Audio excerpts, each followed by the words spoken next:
उसका चिन्ह पिता पुत्र पितात्मा के नाम पर आमीन। धन्यवाद धन्यवाद धन्यवाद हे पिता परमेश्वर पवित्र आत्मा प्रभु यीशु मसीह, हम आपकी स्तुति आराधना महिमा प्रशंसा बड़ाई करते हैं पिता, आपकी जय जयकार करते हैं प्रभु। आपको धन्यवाद धन्यवाद धन्यवाद देते हैं राजाओं के राजा प्रभु के प्रभु प्रभु यीशु मसीह।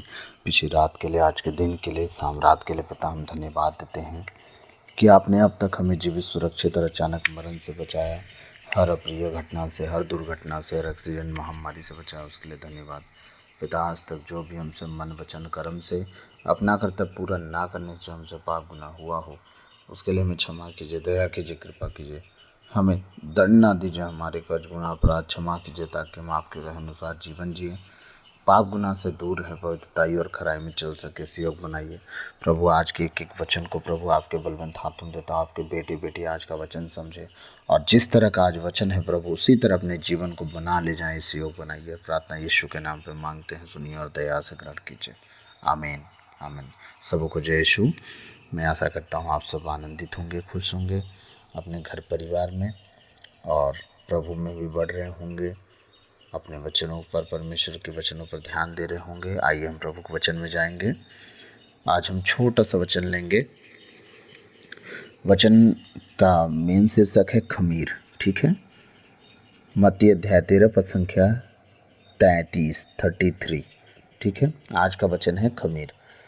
ईसा ने उन्हें एक और दृष्टांत सुनाया, स्वर्ग का राज उस खमीर के सदृश है जिसे लेकर किसी स्त्री ने 3 पसेरी आटे में मिलाया और सारा आटा खमीर हो गया। हालेलुया।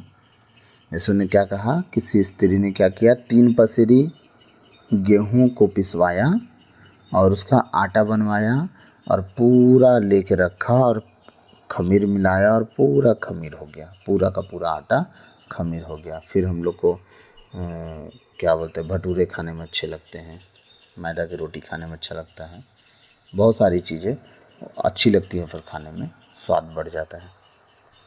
इस वचन का थोड़ा सा मैं दृष्टांत आप लोग को मतलब समझाना चाहता हूँ, उसका अर्थ समझाना चाहता हूँ क्योंकि वचन तो दृष्टांतों में है। मैं इसका अर्थ समझाना चाहूँगा और कोशिश कर रहा हूँ, ये नहीं कह रहा हूँ कि मैं सही हूँ पूरी तरह से, पर कोशिश कर रहा हूँ। तो आप समझिएगा, गेहूं के दाने को पिसा गया और वो आटा बना, सही है। अब परमेश्वर क्या कहता है? गेहूं का दाना जब तक ना मरे, ठीक है, जब तक ना मरे तब तक वो पेड़ नहीं बनता। जब बीज बोया जाता है धरती पर और जब तक वो ना मरे तब तक वो पेड़ नहीं बनता, मतलब वापस वो नहीं उगता है। इसका मतलब पहले उसे उगने से पहले उस गेहूं के बीज को मरना पड़ता है। और परमेश्वर यहाँ खमीर की बात जो कर रहे हैं, तो क्या कह रहे हैं कि गेहूं का दाना लिया जाता है, उसे पीसा जाता है, पीसने के बाद आटा उसको कहते हैं, फिर वो गेहूं ही है लेकिन उसे पीसने के बाद उसका नाम बदल जाता है। वो पिस गया चीज़ है तो वो आटा बन गया। आटा बनने के बाद उसमें खमीर मिलाया गया। अब आप समझिएगा, ये आटा गेहूं क्या चल रहा है? आप गेहूं के दाने की तरह हो, हम सब गेहूं के दाने की तरह हैं, पहले ठोस कठोर है ना, मजबूत, लेकिन जब तक हम पिस नहीं जाते, अपने जीवन की सारी बातों को साइड में रख के, लोगों का ताना बोलना सब सहना जब तक शुरू नहीं कर देते, हर एक बात आपको बुरी लगती है लेकिन जब वो लगना बंद जब तक नहीं हो जाती, आप किसी की बर्दाश्त नहीं कर पाते थे लेकिन अब करना शुरू कर दिए। हाँ, आप जितना कुछ आपके साथ सताया जा रहा है आप उसे आनंद से ले रहे हो कि यीशु के नाम से आपके साथ जो भी हो रहा है उसका प्रतिफल आपको मिलेगा, आमीन। तो जब आप अपने आप को पिस दे रहे हो, मतलब पिसे जा रहे हो और पिसने दे रहे हो खुद को, उसका विरोध नहीं कर रहे हो हर जगह पे, तो आप धीरे धीरे आटा तो बन रहे हैं। लेकिन याद रखिएगा, जब रात में आप में खमीर मिलाई जा रही, जब आप प्रार्थनाएं कर रहे हैं तो खमीर मिलाई जा रही है, आपके ऊपर परमेश्वर का आत्मा डाला जा रहा है। तो एक बात बताइए, जब खमीर मिलाई जाती है तो क्या तुरंत आटा खमीर में बदल जाता है? नहीं। तुरंत डो तैयार हो जाता है? नहीं। इसका मतलब उसे टाइम लगता है, पूरी रात का टाइम लगता है ना। जब आप अपने आप को आटा बनने दिए और आप में खमीर मिलाई जा रही है ठीक है। धीरे धीरे खमीर मिलाया जा रहा है, उसको बड़ा प्रॉपर हाथ में लेके उसको बराबर मिलाया जा रहा है। तो आप धीरे धीरे धीरे धीरे धीरे धीरे क्या हो रहे हैं कि आप मिल गए। आप किससे? पवित्र आत्मा से मिल रहे हैं, आप वचन से मिल रहे हैं, आप उपवास प्रार्थना से मिल रहे हैं। अब क्या हो रहा है? वो खमीर आप में काम करना शुरू करेगा। अब धीरे धीरे रात का पूरा 12 घंटा होता है, धीरे धीरे रात बीतेगी और वो आटा खमीर में बदलता जाएगा। ठीक है। वो चिल्लाएगा नहीं, चीखेगा नहीं, उदंडता नहीं मचाएगा।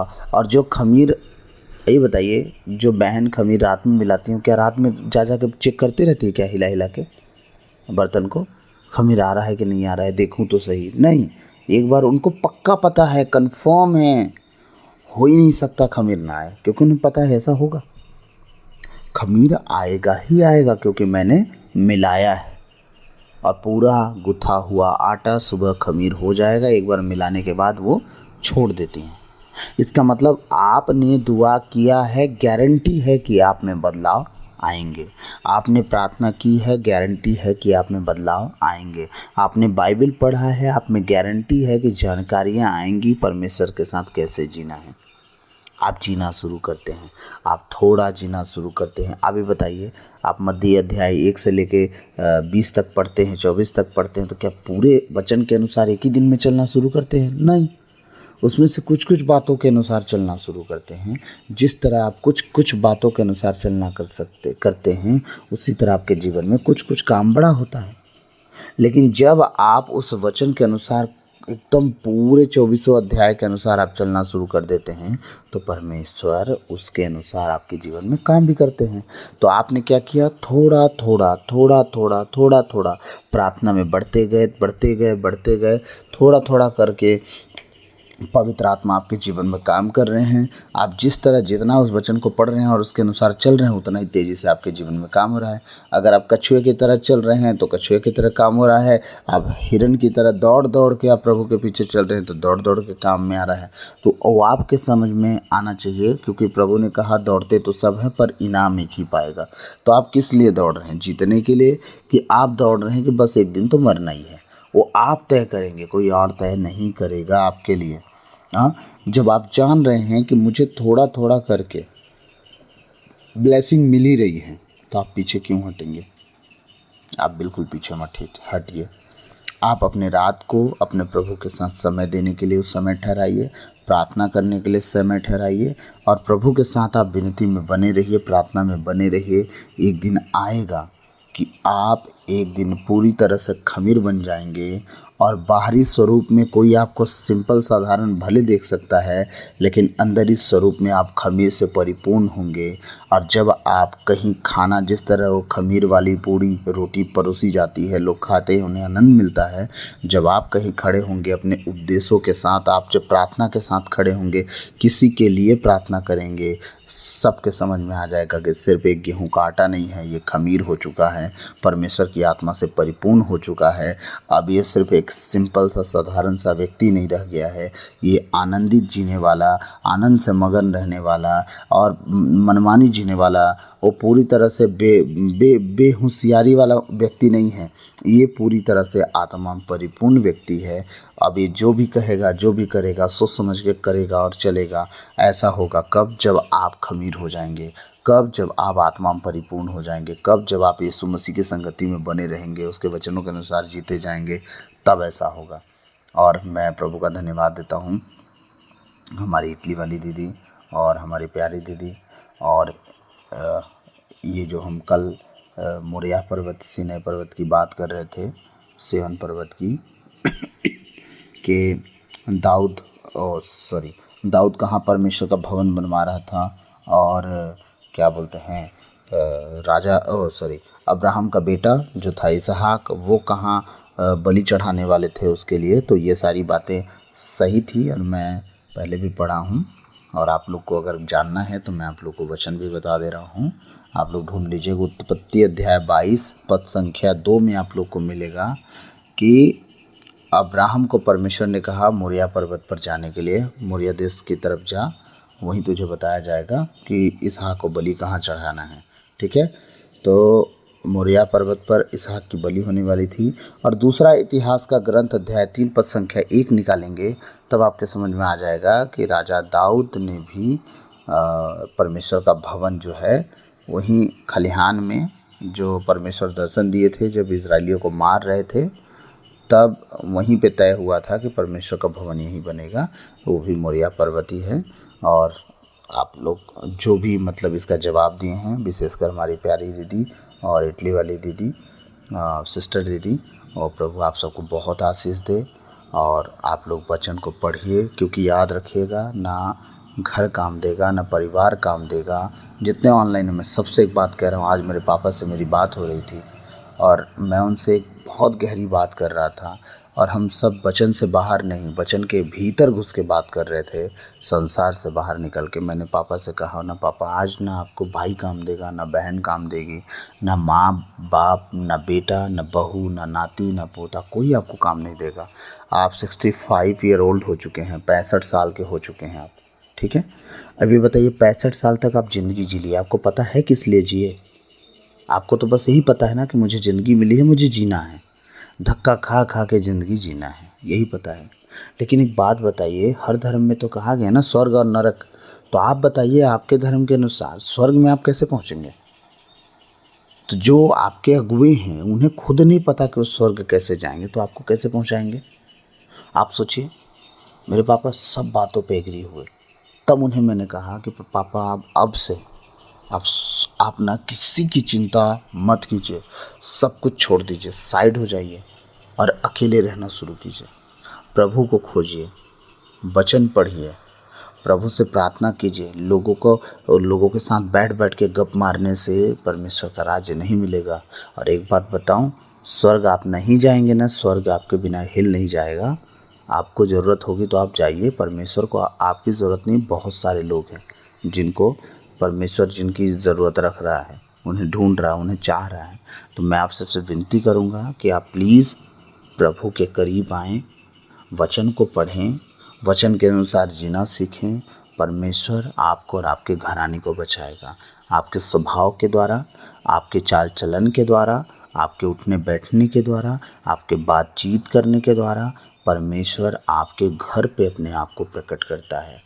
मेरे साथ बहुत विरोध हुआ, मुझे बहुत कुछ कहा गया, बहुत कुछ, लेकिन मैंने उसको कभी भी निगेटिव में नहीं लिया, नकारात्मक में नहीं लिया। मैं उसे सकारात्मक में लिया कि कुछ नहीं, मैंने अपने प्रभु को जाना। उसने कहा प्रेम जो है सारी गलतियों को ढक देता है।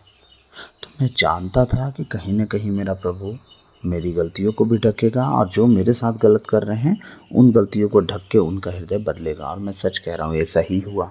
प्रभु का वचन जीवित है।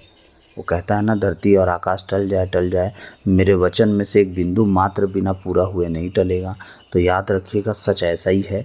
वो बिना बिंदु पूरा हुए परमेश्वर का नहीं टलने वाला। तो मैं आप सबसे यही कहूँगा कि अगर आज मेरे पापा प्रभु के सच में खोजी बन गए, हाँ, उनके भाई मुर्दा होके जी गए, तो उनका विश्वास अगर ऐसे ही मजबूत होना था। क्योंकि देखिए, बहुतों के जीवन में ना सब ठीक चलता है, आप उन्हें विश्वास नहीं दिला सकते, ठीक है।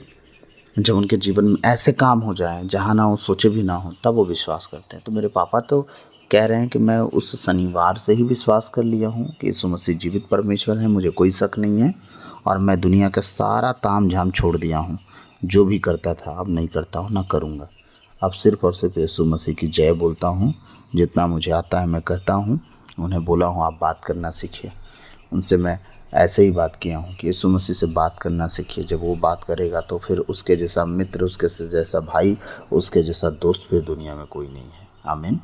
तो मैं तो अपने पापा को शिक्षा दे रहा हूँ। बस आप सबसे विनती है कि आप भी अपने घर परिवार को शिक्षा दें, प्रभु के बारे में बताएं, कुछ कुछ बातें सिखाएं। सिखाते सिखाते एक दिन वो भी खमीर हो जाएंगे। मिलाते मिलाते वो इस गेहूँ के आटा सब हैं आज, ठीक है, एक दिन सब स्वादिष्ट हो जाएंगे। आज टेढ़े हैं, सूखे हैं, सिर्फ आटा बन के जी रहे हैं, एक दिन सब खमीर हो जाएंगे और स्वादिष्ट हो जाएंगे। इसीलिए आप सब अपने घर परिवार को प्रभु की शिक्षा देते रहें। आमीन। मैं विश्वास करता हूँ आज का वचन आपके समझ में आया होगा, और नहीं समझ में आया होगा तो फिर हम ट्राई मारेंगे। अगर आप लोग को समझ में आया होगा तो खुदा आपको बहुत आशीष दे और भूल चूक माफ़। मैं बहुत सी बातों में थोड़ा चूक जाता हूँ, तो कहीं अगर कम बेसी हो तो क्षमा कीजिएगा। तो आज के वचन के द्वारा प्रभु आप सबको बहुतायत से आशीष दे। आमीन। God bless you all. आप बचिए, आपका घराना बचाया जाए। आमीन। सबको जय यीशु।